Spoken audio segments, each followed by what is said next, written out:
आणखीन 13 तारखेपर्यंत पाऊस आहे 11. 13 पर्यंतच का? हो 13 पर्यंत. पण ते पाऊस ना आता तुम्हाला सांगतो 11 ते 13 सुरुवातीला काय करूत आपण हो हो. सोलापूरचं बघू कारण की सोलापूर, लातूर, बीड हो ना. आणि धाराशिव, नगर हो हो. ह्या भागातनं काय होणार आहे ह्या 11-12 मध्ये अतिवृष्टी होणार आहे. तर त्याच्यामध्ये सोलापूरलाच अतिवृष्टी होईल या 2 दिवसात.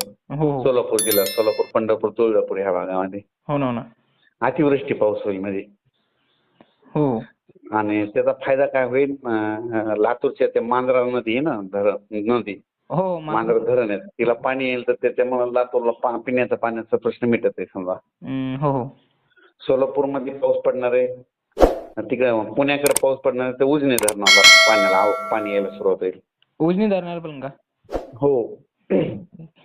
आणि तिकडे पुण्याकडे पाऊस पडणार आहे. हो तर त्याच्यामुळे हे तिकडे जास्त पाऊस पडणार नाही. आता ह्या 3 दिवसात 11, 12, 13 हो. तर आपल्या मराठवाड्यात तर जोरदार पाऊस आहे आज पुन्हा.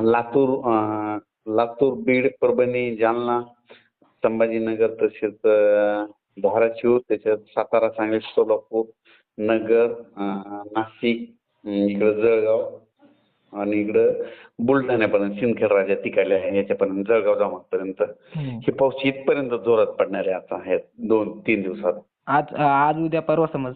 हो या 3 दिवसात म्हणजे इतक्याच भागात पडणार आहे. आणि विदर्भासाठी सर्व शेतकऱ्यासाठी सांगतो की विदर्भात सध्या पाऊस एवढा नाही म्हणून त्याने पेरणी सध्या हे करू नये समजा पाऊस कमी आहे त्याच्यामुळे. हो ना. तर विदर्भात पाऊस येणार 18 जूनच्या नंतर. 18 का? 18च्या नंतर मग 18, 19, 20, 21च्या नंतर विदर्भात मग मुसळधार पाऊस पडणार आहे. मग त्यांच्या तिकडे पेरणी होतील हो हो. आणि ते पाऊस पुन्हा आपल्याकडे